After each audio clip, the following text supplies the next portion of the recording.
Hasil hitung cepat yang dilakukan dalam Pilkada 2020 memenangkan beberapa nama yang berasal dari dinasti politik, sebut saja anak dan menantu Jokowi yang sedari awal sudah diprediksi kemenangannya. Selain Gibran dan Bobi, setidaknya ada 53 nama lain dari dinasti politik yang berhasil menang hasil hitung cepat Pilkada 2020. Bagaimana menyoroti kemenangan keluarga berkuasa dalam Pilkada 2020? Apa pengaruhnya untuk demokrasi? Kami bahas malam hari ini bersama narasumber yang telah bergabung dari luar studio. Langsung saja saya sapa. Yang pertama ada Bang Nusyirwan Suyono, Ketua DPP PDI Perjuangan. Selamat malam Bang Nusyirwan, apa kabar? Selamat malam. Assalamualaikum warahmatullahi wabarakatuh. Waalaikumsalam. Dan juga ada Agus Melas, Direktur Sindikasi Pemilu dan Demokrasi. Bang Agus, selamat malam, apa kabar? Selamat malam. Kabar saya baik aja. Baik, dan juga ada Siti Zuhro, peneliti LIPI. Selamat malam Mbak Wiwi, apa kabar? Selamat malam, Mas. Baik, saya mungkin ke Bang Agus Melas terlebih dahulu. Ini terkait dengan ada setidaknya 55 pasangan calon yang terafiliasi atau terindikasi begitu ya, ada dalam dinasti politik memenangkan hasil hitung cepat Pilkada 2020. Apa saja catatannya, Bang Agus? Yang baru yang tidak kita bisa mitigasi sejak awal. Padahal fenomena politik keluarga politik, ataupun nanti disebut sebagai politik dinasti ya, itu kan sebenarnya sesuatu yang niscaya muncul semenjak penetapan pilkada secara langsung di tahun 2005. Jadi kalau misalnya masa periode seorang pemimpin itu biasanya 2 periode dibatasi, maka teoritis karena kekuasaan itu kalau bisa di-preserve, jika tidak bisa di-expand ya, maka kemudian keluarga itu menjadi bagian. Dan ini sesuatu yang sebenarnya tidak terlalu mengagetkan. Nah, tinggal kan persoalannya begini. Persoalannya kita publik itu kan masih meresponnya dalam kacamata yang lebih bisa kita bilang sentimen lah ya, dan kemudian belum bisa menekankan tuntutan-tuntutan yang lebih lebih akuntabel, lebih bisa kita ukur bersama. Apakah memang politik dinastinya yang dilarang, misalnya karena ini problem kompetisi, kan pertanyaannya sama, apakah monopoli per se yang dilarang atau hambatan-hambatan yang diciptakan untuk menghasilkan posisi monopoli atau posisi dinasti politik itu yang harusnya diperiksa. Saya kira di situ catatan saya. Tidak mengagetkan, tapi Ya. juga ada beberapa wilayah begitu yang dikatakan hasil hitung cepatnya tidak memenangkan nama-nama mereka yang ada dalam lingkaran kekuasaan politik begitu. Catatannya untuk wilayah yang tidak memenangkan pilkada hasil hitung cepat tapi berasal dari dinasti politik bagaimana? Ya, sebenarnya kan kalau dalam posisi kompetisi ya sebenarnya kan peluang seseorang untuk terpilih atau tidak kan sebenarnya sesuatu yang bisa dikalkulasi. Tapi bahwa misalnya gini, kan banyak juga daerah-daerah yang sebenarnya mereka memang berupaya untuk melakukan kaderisasi lah. Orang tuanya, misalnya ke kerabatnya, ke anaknya. Dan itu ya memang sebaiknya begitu. Kalau misalnya bisa dipertarungkan sekali, 2 kali dalam beberapa kompetisi elektoral dan kemudian nanti mendapatkan respon publik sembari melakukan evaluasi, menurut saya itu harapannya bisa menjadikan dia benar-benar bisa luruh itu pandangan-pandangan sinis ya kita terkait dengan politik dinasti sebenarnya di sana.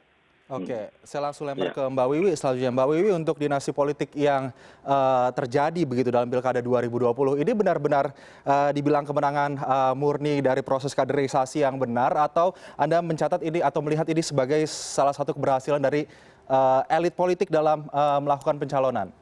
Iya, kalau kita coba melihat dari dimensi atau dari perspektif demokrasi ya, tentunya ini memang tidak seyogianya politik kekerabatan itu menguat atau justru jumlahnya bertambah ya, karena bagaimanapun juga kompetisi kontestasi itu harus dilakukan secara setara, secara fair gitu ya, tidak karena ditopang duluan oleh hal-hal yang sifatnya tidak esensial.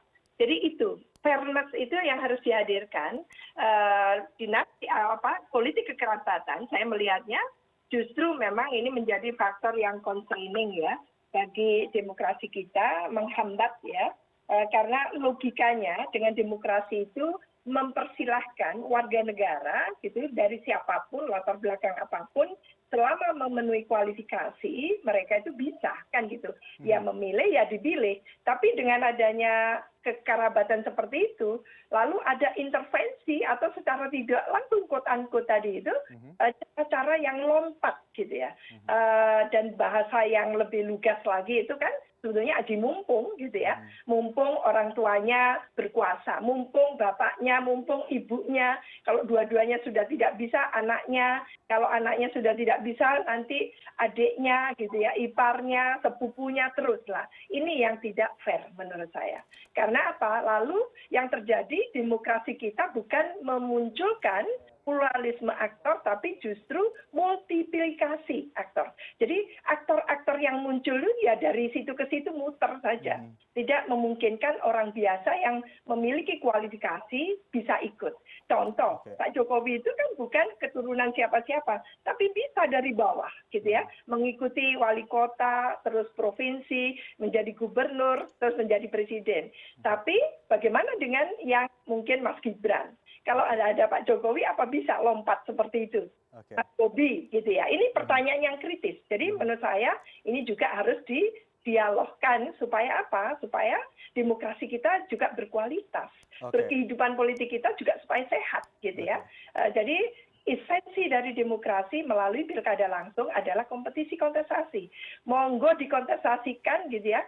Orang-orang yang memiliki kualifikasi.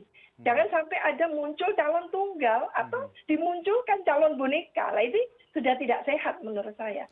Dan belakangan ini kita menyaksikan memang waktu itu revisi undang-undang peraturan pemerintahan daerah menjadi undang-undang pilkada itu antara lain kan sudah melarang ya dalam pasal ayatnya waktu itu saya masih ingat Mas Ganjar Pranowo itu menjadi wakil ketua Komisi 2 waktu itu ya dan saya menjadi anggota panjanya di situ dari Kemendagri kita mengusulkan dan sudah disahkan oleh DPR alhamdulillah tapi yang terjadi lalu di judicial review sehingga kekerabatan itu muncul dipayungi secara kuat dan sejak saat itu jumlahnya terus meningkat dari yang waktu itu hanya 65 kasus sekarang ini sudah ratus sudah banyak kan gitu. Mbak Wiwi catatan Anda tentunya menjadikan demokrasi yang kita laksanakan di level daerah tidak memberikan pembelajaran yang sehat akhirnya seperti itu bisa lompat-lompat bisa menggunakan muter-muter aja di situ begitu aji mumpung ini tentu daerah itu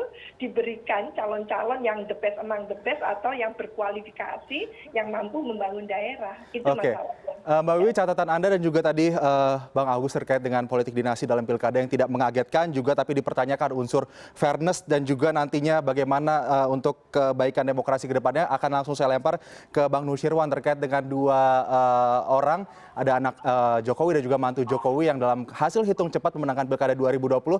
Namun nanti Bang Nusyirwan silakan ditanggapi usai jeda. CNN Indonesia Prime News segera kembali.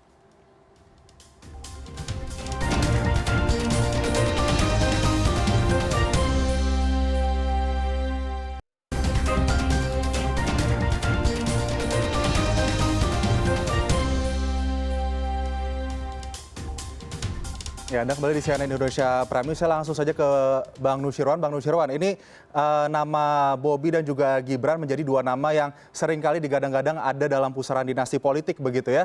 Tanggapan dari PDIP tadi juga terkait dengan catatan dari Bang Agus maupun Mbak Wiwi adanya fairness dalam politik ini bagaimana dengan kemenangan hasil hitung cepat Gibran dan Bobi dan juga kader PDIP lainnya yang juga menang dalam hasil hitung cepat tapi terafiliasi juga dengan kekerabatan politik tersebut. Ya, terima kasih. Selamat malam Pak Agus, Bu Siti. Assalamualaikum warahmatullahi wabarakatuh. Dan pada hari ini kita berjumpa dengan pertanyaan yang untuk kami selalu diberikan berulang-ulang. Yang pertama saya ingin tegaskan bahwa terima kasih tadi Bu Siti sudah mencontohkan bahwa Pak Jokowi mampu meniti karir politiknya dari bawah sampai yang ke sekarang. Tentu bahwa keluarga pun itu menjadi bagian dari kaderisasi politik.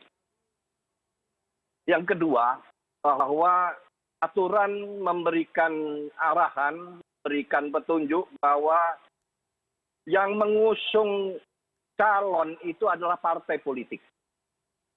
Maka partai politik akan bertanggung jawab.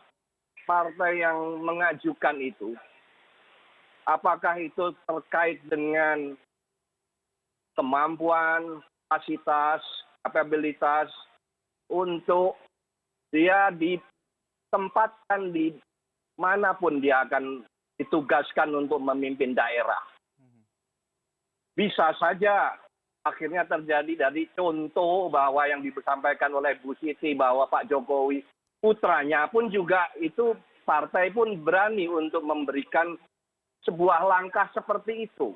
Kita tidak bisa menyebut bahwa ini sebuah langkah yang tidak fair. Ini proses ini adalah pasca reformasi yang kita buat sendiri dan itu semua boleh mengusung.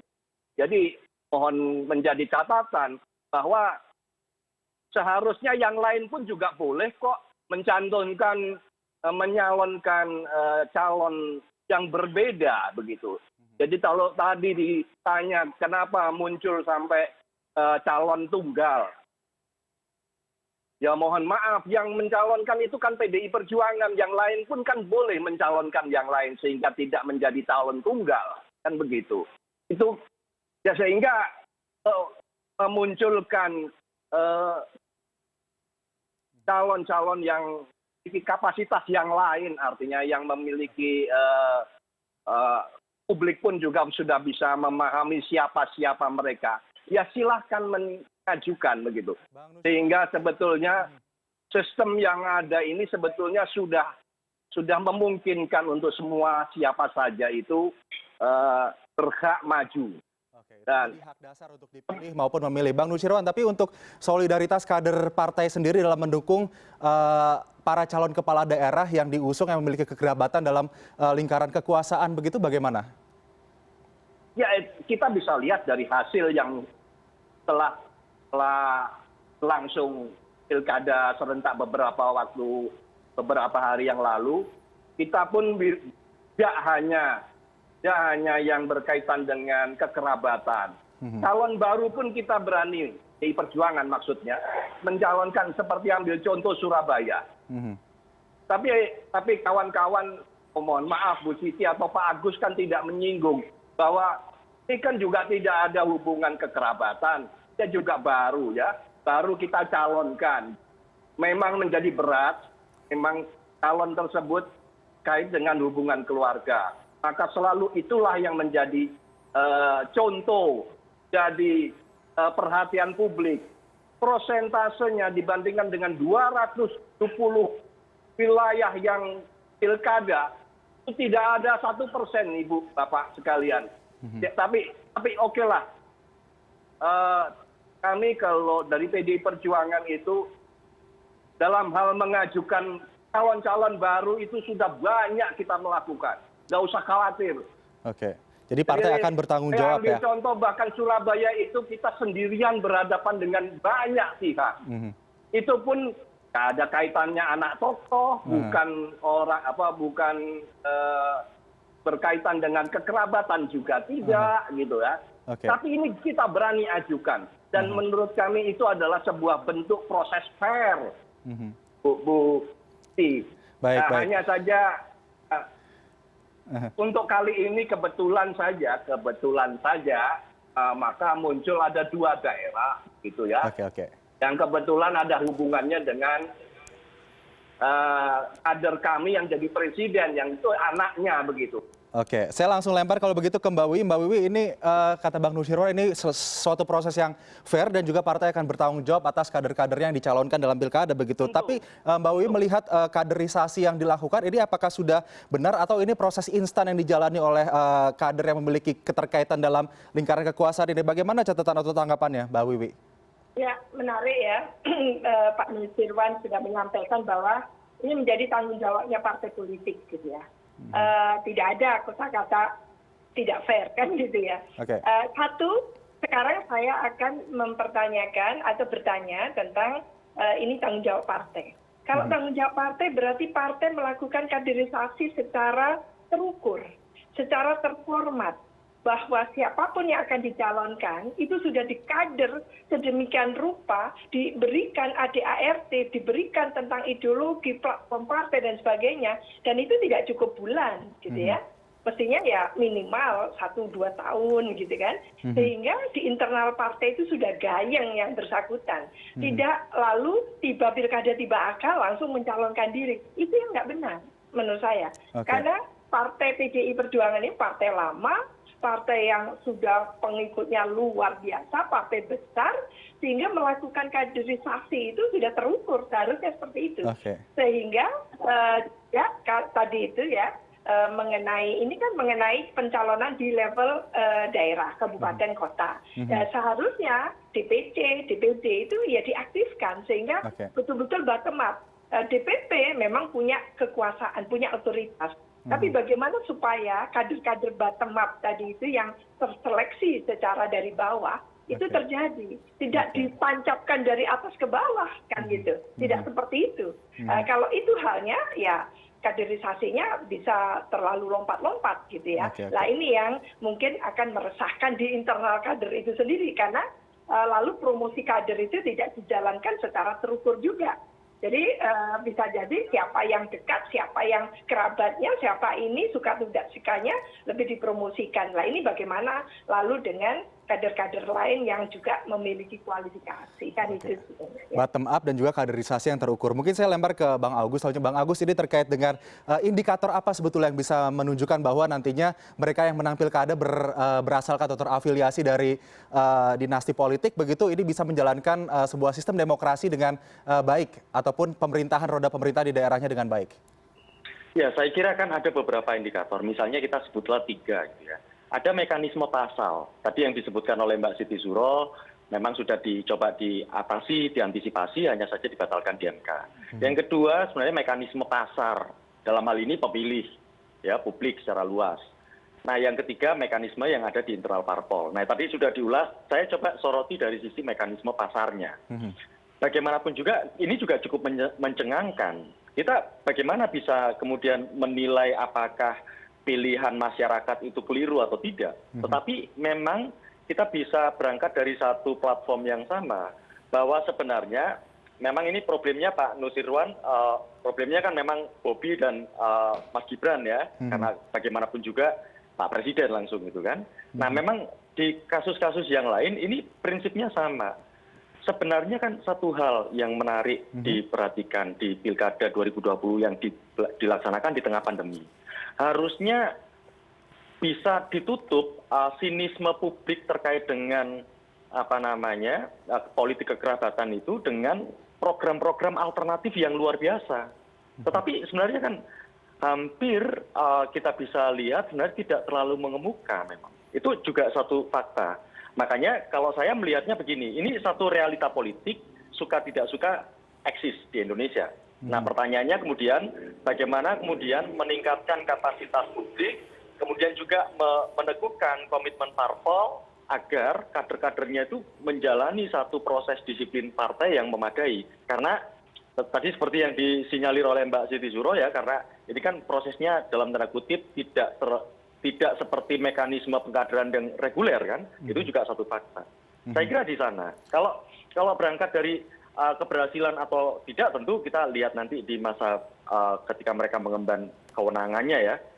Tetapi yang pasti di pelaksanaan kampanye kemarin relatif tidak ada isu-isu yang sangat signifikan yang menjadi pembeda antara pilkada di tengah pandemi dan pilkada non pandemi. Padahal dimensi krisisnya lebih banyak gitu. Itu sih. Nanti usai jeda saya ingin minta tanggapan Bang Nusirwan terkait dengan bagaimana komitmen parpol agar menjalani tadi pengkaderisasian yang disiplin begitu dan juga komitmen untuk kemudian meningkatkan sistem demokrasi yang ada di negeri ini. Usai jeda CNN Indonesia Prime News segera kembali.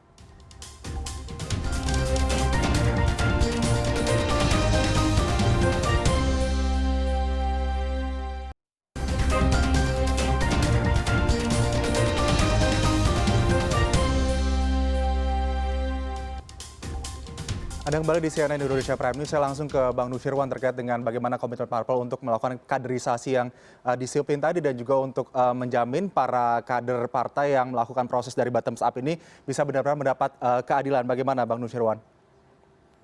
Ya, yang pertama tentu mohon maaf Bu Siti karena Ibu tidak mengikuti proses kita di dalam. Peraturan kita itu sudah baku dari mulai bawah hingga ke atas, ya. Jadi masukan siapakah akan dicalonkan itu tentu kita tidak lompat-lompat. Dan yang kedua, jangan lupa bahwa yang sudah 2 periode dan akan mengakhiri itu, yang sekarang berganti yang baru, kok tidak ditanya dahulu kadernya bagaimana? Kami itu sudah melewati proses itu. Seperti saya ambil contoh yang sering dibicarakan orang tentang Surabaya. Mbak Risma itu kok Ibu tidak menanyakan dulu kaderisasinya bagaimana? Kita sudah mengikuti proses tersebut. Ada ketentuan tersebut. Tentu akhirnya karena ini muncul baru, figur-figur baru, dan termasuk diantaranya yang baru itu ada yang disebut dalam tanda kutip ada kekerabatan dan sebagainya. Muncullah pertanyaan-pertanyaan seperti itu. Apakah ini akan muncul dari bawah atau dari itu, kita sudah ada mekanisme kalau di PDI, saya tidak tahu kalau di partai yang lain. Itu sudah ada ketentuan-ketentuan prosedur bagaimana proses apa yang akan dilakukan.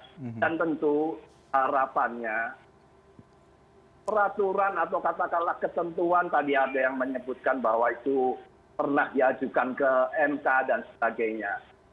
Pasca reformasi itu sebetulnya itu sudah demikian terbuka. Masing-masing orang memilih masing-masing siapa calon, termasuk diantara yang mengusung. Jadi katakanlah nanti akan muncul peraturan baru.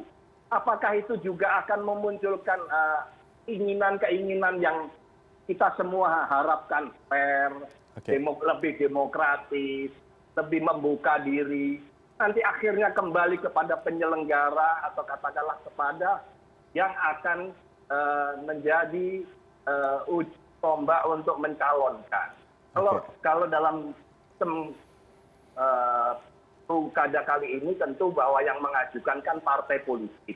Maka mungkin lebih tepat bahwa yang harus dibenahi adalah dari partai politiknya itu untuk mengajukan calon-calonnya. Yang maka tadi saya katakan, kami bertanggung jawab terhadap siapa yang akan kita ajukan. Tentu ada konsekuensi. Bisa tampil menang, bisa tampil kalah. Bisa berhasil memimpin daerah, bisa tidak berhasil memimpin daerah. Itu adalah konsekuensi dari pilihan-pilihan yang harus kita ajukan. Seperti anak muda yang kami miliki di Banyuwangi itu. Adinda saya, Mas. Itu tidak muncul pertanyaan gimana itu kaderisasinya, prosesnya, apakah dia melewati proses dari bawah. Kita hanya melihatnya setelah mereka berhasil memimpin daerah.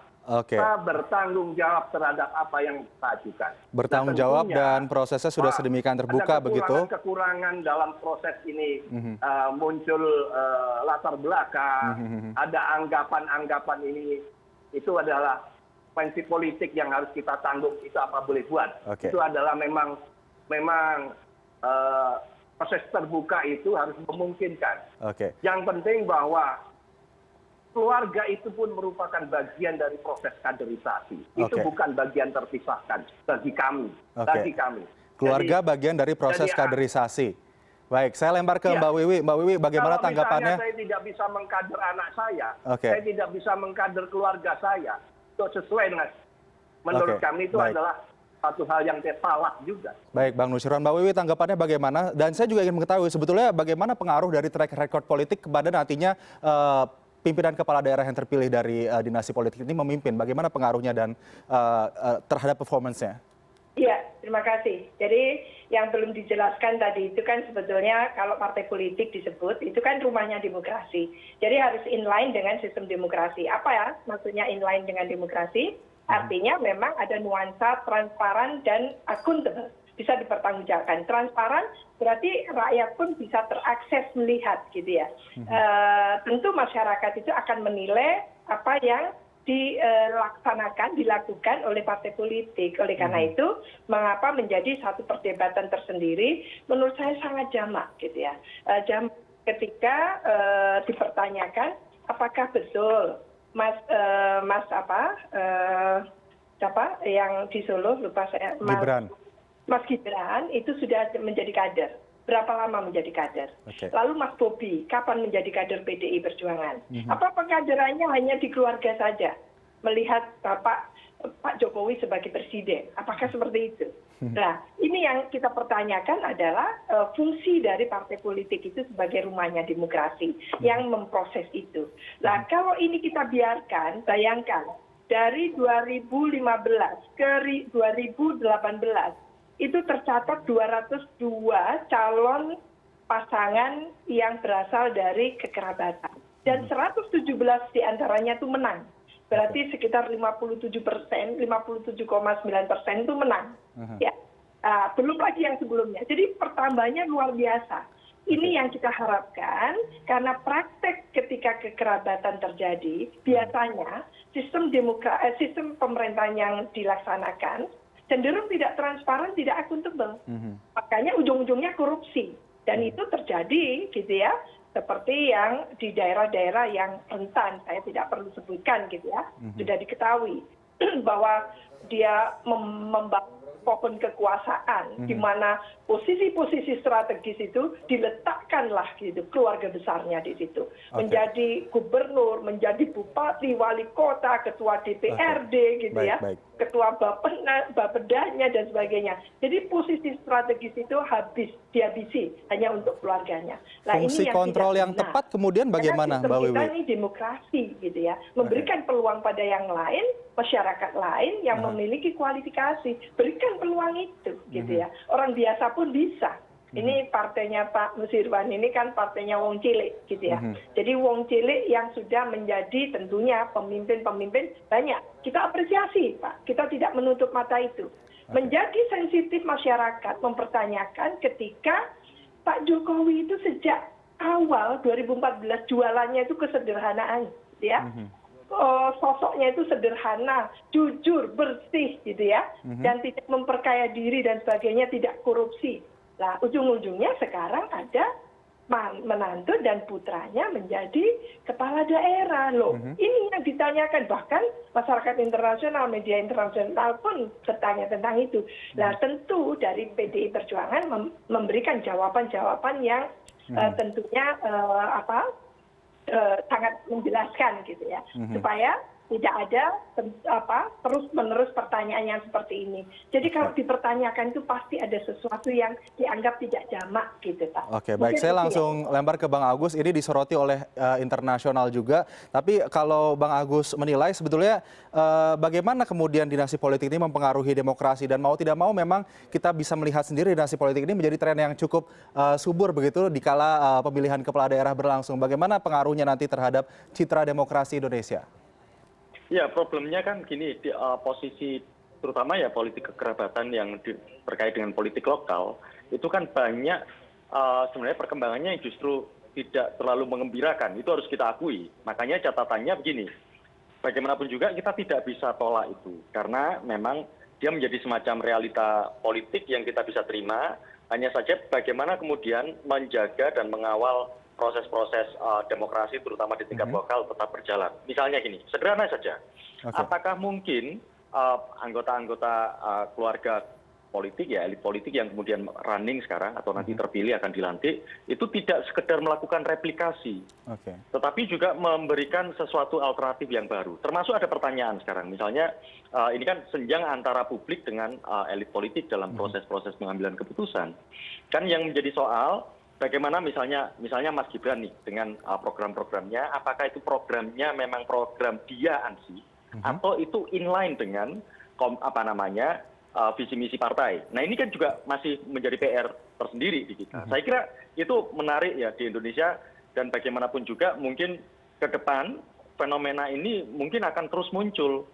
Nah, ini yang jadi soal. Kita membatasinya lewat pasal itu biasanya nggak ketemu, tetapi problemnya di mekanisme kontrol dari publik itu yang kemudian perlu ditingkatkan. Nah, terakhir memang halang rintang itu ada di partai politik. Oke. Karena wisdom politik ada di sana. Di situ sih sebenarnya. Wisdom politik yang dinanti-nanti oleh publik begitu yang kemudian akan mengawasi atau melihat bagaimana apa kiprah yang dilakukan nanti oleh para kepala daerah, setidaknya 55 kepala daerah yang menang hasil hitung cepat begitu berasal dari lingkaran kekuasaan. Baik, para narasumber, terima kasih sudah bergabung bersama CNN Indonesia pada malam hari ini. Semoga benar-benar kita bisa melihat tidak hanya sekedar mendompleng popularitas nama-nama besar dari keluarga atau kerabat, tapi juga bisa memberikan hasil yang maksimal saat nanti terjun bekerja di tengah masyarakat. Terima kasih, selamat malam.